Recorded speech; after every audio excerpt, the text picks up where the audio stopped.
name's Lawlor, and I'm from Vernon Hills, Illinois.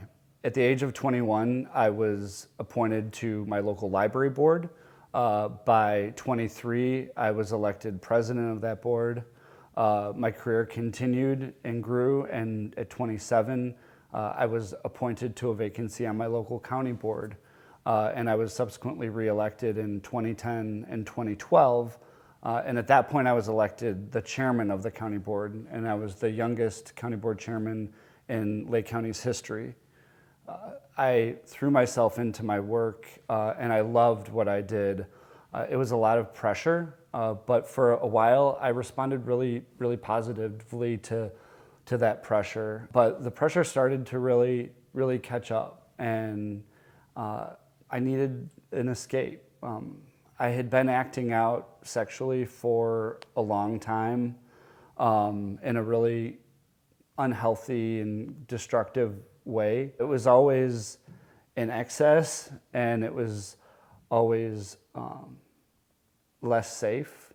And I mean that like in the manner I was having sex, and also in the settings and places I was seeking it out. My sex life and my professional life had been on this kind of collision course that they've been running down, you know, an incredibly ambitious professional life and a very active and frankly destructive sex life that ended up with me being diagnosed HIV positive in my mid-20s. But my career continued to grow and flourish. You know, I was out to close friends and family and colleagues on kind of a evolving basis, but I had never, as an elected official, done like the big press release. I was a single HIV positive gay guy living in a townhouse in Vernon Hills, Illinois, in the suburbs outside of Chicago. What I wanted was connection. I wanted partnership. I wanted gay friends. A sense of loneliness really kind of came over my life. And my casual drug use became more regular drug use. It was kind of fun for a while until, you know, it really wasn't. And it was when like those two courses of my life started to intersect, and my drug use was becoming more apparent, or people thought something was terribly amiss. It was the winter of 2015, and I was in a committee meeting, and I had walked out because I had to go to another event, and a colleague of mine followed me out and said, "I want you to know this. I don't have anything to do with it, but some of my political opponents at the time had hired a private investigator to follow me with the idea that they were going to out me to voters in my district, and that was going to be disadvantageous for me from an election standpoint." And I did not process it well. My drug use increased, and my self-esteem and sense of self-worth went down the toilet. And that just perpetuated everything in devolving. So I was coming off a 3-day bender. It was July of 2018. Some random people had just left my house, and my best friend called and said he wanted to come up and see me. And we were going to talk about my reelection campaign because I was on the ballot that fall. And he came over, and it was a sunny July day.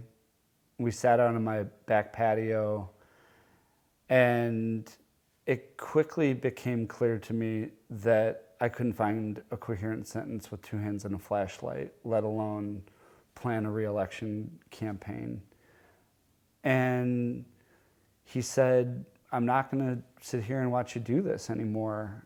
You need to get help, or I'm not going to be in your life." And I just needed an out, somebody to kind of show me the way out. And so I said yes.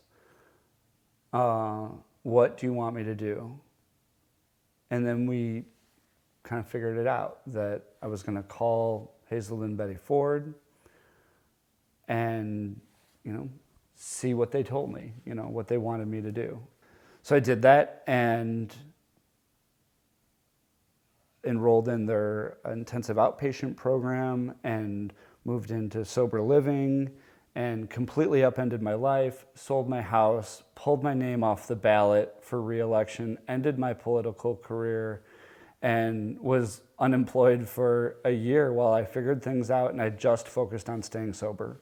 What I found was this just incredible connection that I was looking for kind of all along in my life, was just meaningful connection with other LGBTQ people, in this case in recovery from addiction for the most part, but found that connection, and then also just found a way where I could live where there was no daylight between my personal life of being in my personal identity and my professional life, and started working for a healthcare nonprofit in Chicago that focuses on LGBTQ health.